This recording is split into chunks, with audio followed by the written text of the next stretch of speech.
বন্ধুরা, আজকে চলে এলাম তোমাদের সাথে গল্প করতে। তো গত দুদিন তো গল্প করতে আসতে পারিনি, কারণ দুদিন ধরেই শরীর অসুস্থ ছিল। তো ডাক্তার দেখালাম, তো উনি ওষুধ দিলেন। এখন শরীর ঠিক আছে, মানে একটু জ্বর জ্বর আছে, কিন্তু আগের দিনের তুলনায় অনেকটাই ভালো আছে। মানে সর্দি কাশি হয়েছিল, ওই সূত্রেই জ্বর আর কি। তো চলো আজকের গল্পটি শুরু করা যাক। আজকের গল্প হচ্ছে রূপসাগর গ্রামকে নিয়ে। রূপসাগর গ্রামটি বেশ বড়। গ্রামের মধ্যে বড় একটি নদী আছে, কয়েকটি ছোট পুকুর আছে। গ্রামের মাঝখানে একটি বড় মন্দির আছে। সেখানে গ্রামের সবাই পুজো দিতে যায়। তারপর সন্ধ্যাবেলায় কীর্তন হয় ওখানে। গ্রামের কিছু মানুষ ওখানে গিয়ে বসে মন্দিরে। আর ওই গ্রামে কিন্তু ওই গ্রামে শেষ প্রান্তে, মানে ওই গ্রামের শ্মশানটি পেরিয়ে একটি বুড়ো লোক বাস করতো। তার নাম ছিল হরিপদ। তো সে মাঝে মাঝে কিন্তু গ্রামে এদিক ওদিক ঘুরে বেড়াতো। আর সবসময় মানে হাসতোই প্রায় বলতে গেলে, মানে কন্টিনিউসলি হেসেই চলতো। মানে সে একটা মানে পাগলের মতো বলতে গেলে আর কি। তো সবাই জানতো হরিপদ ওই গ্রামের শেষের বাড়িটাতে থাকে। তো ওর এক্স্যাক্টলি বয়স কিন্তু কেউ জানতো না। কেউ বলতো 70, কেউ বলতো 80, কিন্তু অ্যাকচুয়াল ওর বয়স কিন্তু কেউ কিন্তু বলতো মানে বলতে পারতো না। তো হরিপদ মাঝে মাঝে হাসতো, তারপর ছোটাছুটি করতো। এমনকি রাত্রিবেলায় ওর বিকট হাসির শব্দ শুনেছে অনেকে। হাসি ভয়, মানে ভয়াবহ হাসি বলতে গেলে একটা। আর ওই গ্রামে নাকি অনেকে বলে যে রাত্রিবেলাতে ওই উত্তর দিকের যে পুরনো পুকুরটি আছে, ওই দিকে ভুলেও যেত না রাত্রিবেলায়। তারপর অনেকে বলতো যে ওই গ্রামের মাঝখানে যে বটগাছটি আছে ওই কাছে গিয়ে দাঁড়াও না 12টার পর, বা আরো বিভিন্ন রকম মানে ঘটনা বলে থাকে ওখানকার মানুষ। তো হঠাৎ একদিন অভিষেক ওই গ্রামে আসে। ওই গ্রামে ওর মা বাড়ি, অভিষেকের মা বাড়ি। অভিষেকের মামার নাম হচ্ছে অরূপ। অরূপ রায়। তো মা বাড়িতে ও অনেকদিন পর আসছে।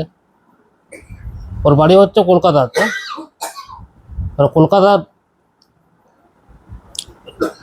থেকে ও পড়াশোনা করেছে। পড়াশোনা করার পরও মুম্বাই চলে গেছিলো চাকরি সূত্রে, আর মুম্বাইতে চাকরি পেয়েছে। তো মাঝে কিন্তু আর মা বাড়ি ঘুরতে আসা হয়নি। তো অনেকদিন পর মা বাড়ি ঘুরতে এসেছে। তো শহরের ছেলে অভিষেক, এইসব ব্যাপার তো হেসে উড়িয়ে দেবে, মানে বিশ্বাস করবে না বলতে গেলে। তো ওর সাথে ঘটনাটি ঘটলো। ও এলো, সকাল দিকে এলো মা বাড়িতে এসে তো মামার এক ছেলে এক মেয়ে, তো দুই ভাই বোনকে দেখে তো খুব আনন্দিত অভিষেক। তো অভিষেকের সাথে খেললো। তারপর গ্রামে এদিক ওদিক একটু ঘোরা হলো। তারপর এসে খাওয়া দাওয়া করলো। খাওয়া দাওয়া করে ওরা বিছানায় বসে বসে একে অপরের সাথে গল্প করতে শুরু করে। তো তখন বলে যে দাদা, তো মুম্বাইতে কিরকম চাকরি কেমন চলছে এখন? তো বলছে ভালোই চলছে, তোদের কেমন চলছে? বলছে আমাদেরও চলছে চাকরির চেষ্টা। তো ভাই, চেষ্টা অন্তত কর তোরা, নিশ্চয়ই পাবি তোরা। তো বললো দাদা, জানিস যে আমাদের এখানে এই গ্রামে এই যে উত্তর দিকে যে পুরনো পুকুরটা আছে, ওইখানে রাত্রিবেলা কেউ যায় না। গ্রামের যে বট গাছটি আছে, বড় বট গাছটি, এই ছাদ থেকে দেখা যায় না আমাদের, ওই বট গাছটিতে রাত্রি 12টার সময় কেউ ভুলেও যায় না। ও কিন্তু কথাটা হেসে উড়িয়ে দিল। তারপর আর একটি বিষয় বললো, এখানে একটি লোককে দেখবি হাসছে, সবসময় হাসতে দেখতে দেখা যায় তাকে, মানে হরিপদ কোথায় বলছে আর কি। তখন কিন্তু এসে উড়িয়ে দিল অভিষেক। শহরের ছেলেটা স্বাভাবিক, নর্মাল কিছু, মানে অস্বাভাবিক কিছু নয়। তো পরের দিন সকালবেলা অভিষেক ও মোড়ে ঘুরতে ঘুরতে চা খেতে যায়, মানে মোড়ে ঘুরতে, মানে মোড়ে ঘুরতেই যায় বলতে গেলে, বেড়াতে বেড়াতে মোড়ের দিকে গিয়ে চা খেতে যায়। দিয়ে ওখানে কি চায়ের দোকানে বসে চা খায়। তো চায়ের দোকানে বসে চা খেয়ে বললো যে দাদা আপনাকে তো গ্রামে কোনদিন দেখিনি, আপনি কার বাড়িতে এসেছেন? তো বললো যে আমি বুবুর বাড়িতে এসেছি, ওনার ভাগনা হয় আমি। বলো আচ্ছা আচ্ছা, তুই কাকাবু ভাগনা হন, আচ্ছা আচ্ছা আচ্ছা, বসুন বসুন চা খান। তারপর তারপর হঠাৎ করে ওই দোকানের পাশ দিয়ে হরিপদ কাকা, মানে ওই হরিপদ পেরিয়ে যাচ্ছে হঠাৎ করে হাসতে হাসতে পাগলের মতো।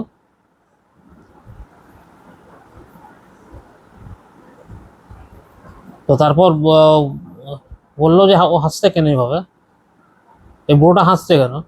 তো তখন চায়ের দোকানে যে আছে সেটি, সে বললো যে দাদা ও অনেক কিছুই জানে, হয়তো অনেকে ওকে পাগল মনে করে, কিন্তু ও এই গ্রামের ব্যাপারে অনেক কিছুই জানে।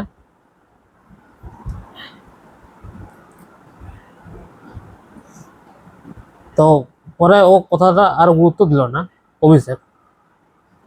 অভিষেক বললো হয়তো কোনো মানে কোনো ভূত প্রেতের ব্যাপার হয়তো বলবে, মানে অতটা গুরুত্ব দিল না আর কি অভিষেক। চা খেয়ে বাড়ি ফিরে চলে গেল। তারপর রাতের দিকে খাওয়া দাওয়া করার পর ছাদে উঠেছে অভিষেক, ছাদে উঠে হাওয়া খাচ্ছে আরাম করে। হঠাৎ দেখতে পাচ্ছে একটা বুড়ো কার সাথে যেন কথা বলছে।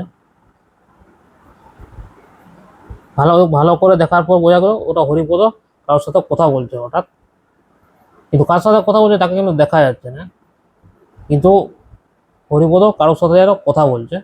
তো সেটা কিন্তু অভিষেক লক্ষ্য করে। তো হঠাৎ করে হরিপদ অভিষেকের দিকে তাকিয়ে থাকে, মানে হরিপদ অভিষেকের দিকে এমনভাবে তাকায় যেন আগের থেকে জেনেছিল যে ওকে ওর দিকে তাকিয়ে আছে অভিষেক। অভিষেক তখন ধরপড় করে সঙ্গে সঙ্গে নিচে চলে যায়, কোনো কথা না বলে। পরের দিন সকালবেলা আবার মরে যায় চা খেতে। চা খাওয়ার সময় বললো যে তো তুমি যে আগের দিন আমাকে একটা কথা বলেছিলে না যে এই হরিপদই অনেক কিছু ব্যাপারটা এই গ্রামের ব্যাপারে জানে, তো কি জানে তুমি একটু বলতে পারবে এই গ্রামে কোনো কোনো ঘটনা ঘটেছিল বা কোনো ঘটনার শিকার হয়েছে কিনা, তুমি কি সেটা বলতে পারবে? তো তখন বললো যে দাদাবাবু আমি, মানে যতটুকু আমি শুনেছি আজ থেকে মোটামুটি 60 বছর আগে গ্রামের যে আপনি যে রাজবাড়িটা দেখতে পাচ্ছেন, আপনার মহাবলীর থেকে কিছুটা দূরে যে রাজবাড়ি আছে, বিশাল রাজবাড়িটা, যেটা আজ এখন ধ্বংসাবশেষ হয়ে গেছে, কিন্তু আজ থেকে 60 বছর আগে ওখানে একটি রাজবাড়ি ছিল। তো রাজবাড়িতে অনেক মানুষ কাজ করতো ওখানে। তো ওখানকার জমিদার কিন্তু খুবই মানে অত্যাচারী ছিল, গ্রামের মানুষকে ভয় দেখাতো। তো কোনো কারণবশত তখন হঠাৎ সেই গ্রামের বাড়িতে এই রাজবাড়িতে আগুন লেগে যায়। তো আগুন লাগার পর অনেকেই মারা যায়। আর তার সাথে একটা এই ঘটনাটা শোনা যায়, একটা একটা কিশোর নাকি সে সময় নিখোঁজ হয়ে যায়। তখন তখন সেই ছেলেটির বয়স ছিল 8 থেকে 10 বছর, তার নামও কিন্তু হরিপদ।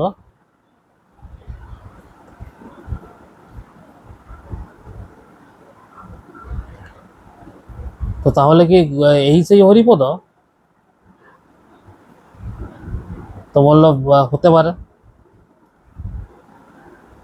তারপর ওর মনে সন্দেহ জাগলো, তাহলে কি এই সেই হরিপদ? সে নিজের চোখে যে দেখেছে যেটা।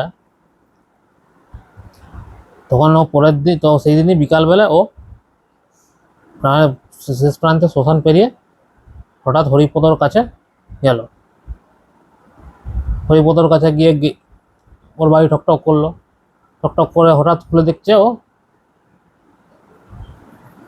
অভিষেক এসছে। তখন ও হঠাৎ হাসতে লাগলো হরিপদ, হাসতে হাসতে বললো, তুই কি জন্য এসেছিস, তুই কি জন্য এসেছিস? তখন গরম করে ট্যাকেল করে বললো, দাঁড়া, বসো তুমি এখানে। তো বললো, তুমি রাজবাড়ির ব্যাপারে কি জানো?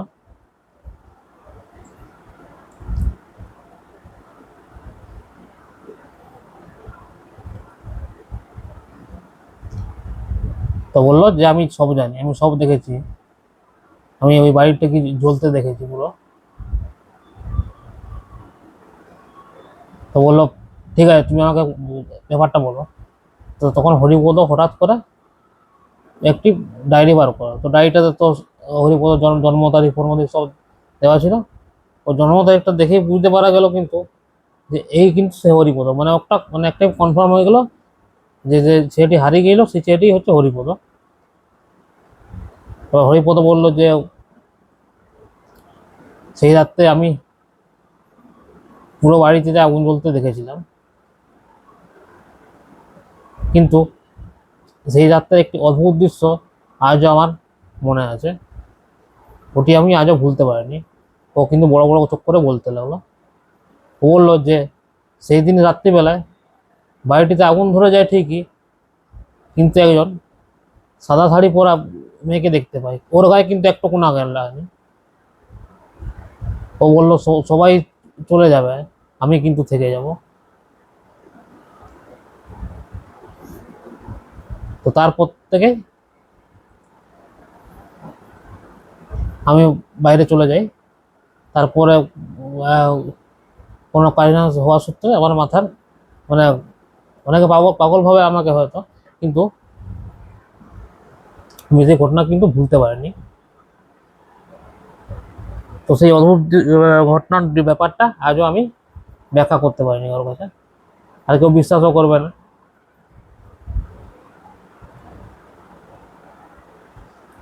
তো পরের দিন গ্রামের সবাইকে বললো যে এই ব্যাপার। তো গ্রামের অনেকেই তো বললো যে হ্যাঁ, হতে হতে পারে, কেননা ওই রাজবাড়িটা এখন তো ধ্বংসস্তূপ হয়ে গেছে, ওই রাজবাড়িতে আর কেউ থাকে না, পরিত্যক্ত একবারে। তবে যারা ওই বাড়িটার পাশ দিয়ে গেছে তারাই বিভিন্ন রকম আওয়াজ শুনতে পেয়েছে, কখনো বাচ্চা ছেলের কান্নার, কখনো বুড়ো লোকের কথাবার্তা, বিভিন্ন রকম আওয়াজ শুনতে পেয়েছে। তো বাড়িটিকে অনেকে ভাঙার চেষ্টাও করেছে, কিন্তু যেই ভাঙাতে গেছে তারই কিছু না কিছু বড় একটা ক্ষতি হয়েছে, কিন্তু ওই জন্য সেই ওই বাড়িটিতে কেউ আর হাত দেয়নি। তো আজও তাই ওই বাড়িটি একদম স্টিল এখনো আছে। তো বন্ধুরা, আজকের গল্পটি কেমন লাগলো তোমরা কিন্তু কমেন্ট করে অবশ্যই জানাবে।